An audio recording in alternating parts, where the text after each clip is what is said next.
हिंदू पंचांग के अनुसार हर साल माघ मास के शुक्ल पक्ष में चतुर्थी तिथि को गणेश जयंती मनाई जाती है। इसे माघ विनायक चतुर्थी या गणेश चतुर्थी के नाम से जाना जाता है।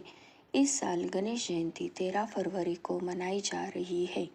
मान्यता है कि इस दिन भगवान गणेश की विधिवत पूजा करने के साथ व्रत रखने से हर व्यक्ति की मनोकामना पूरी होती है और जीवन में खुशहाली बनी रहती है। तो चलिए जानते हैं गणेश जयंती का शुभ मुहूर्त, महत्व और पूजा विधि। हिंदू पंचांग के अनुसार इस साल माघ मास के शुक्ल पक्ष की चतुर्थी तिथि 12 फरवरी 2024 शाम 5:44 पर शुरू हो रही है। ये तिथि अगले दिन 13 फरवरी को दोपहर 2:41 पर समाप्त होगी। उदया तिथि के अनुसार इस बार गणेश जयंती 13 फरवरी को मनाई जाएगी। गणेश जयंती के दिन प्रथम पूज्य भगवान गणपति जी की पूजा करने का विधान है।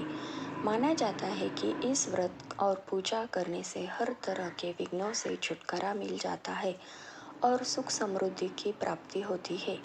इसके साथ ही जीवन में खुशहाली ही खुशहाली बनी रहती है। माघी गणेश जयंती के दिन सूर्योदय से पहले उठकर सभी कामों से निवृत्त होकर स्नान कर ले। इसके बाद साफ सुथरे वस्त्र धारण कर ले, फिर व्रत का संकल्प ले।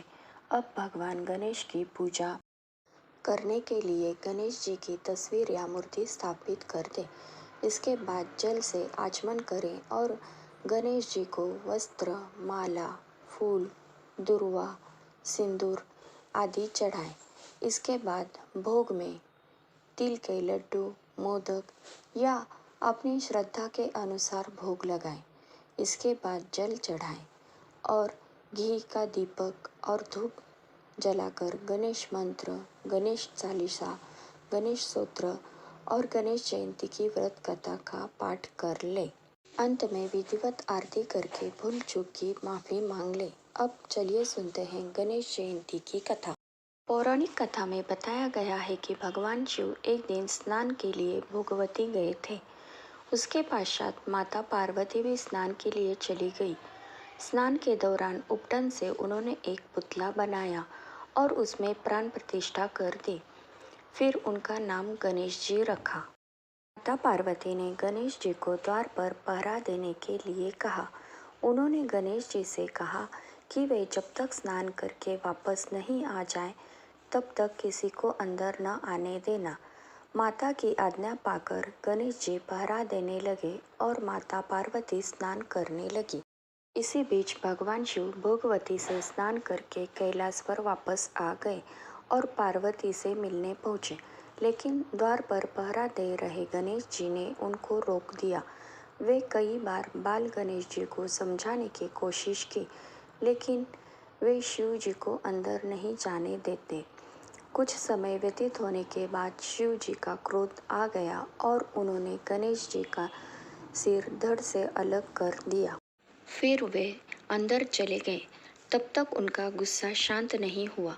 तब माता पार्वती को लगा कि भोलेनाथ भूख से व्याकुल है, तो उन्होंने 2 थाली में भोजन परोसा और शिव जी को खाने का निवेदन किया। तब उन्होंने पूछा कि यह दूसरी थाली किसके लिए है। तब उन्होंने बताया कि द्वार पर पहरा दे रहे बालक पुत्र गणेश जी की है। शिवजी ने फिर उनको पूरी बात बताई तो पार्वती जी विलाप करने लगी। तब भगवान शिव जी ने एक हाथी का मस्तक गणेश जी के धड़ से जोड़ दिया और इस प्रकार से गणेश जी को दोबारा जीवन मिला।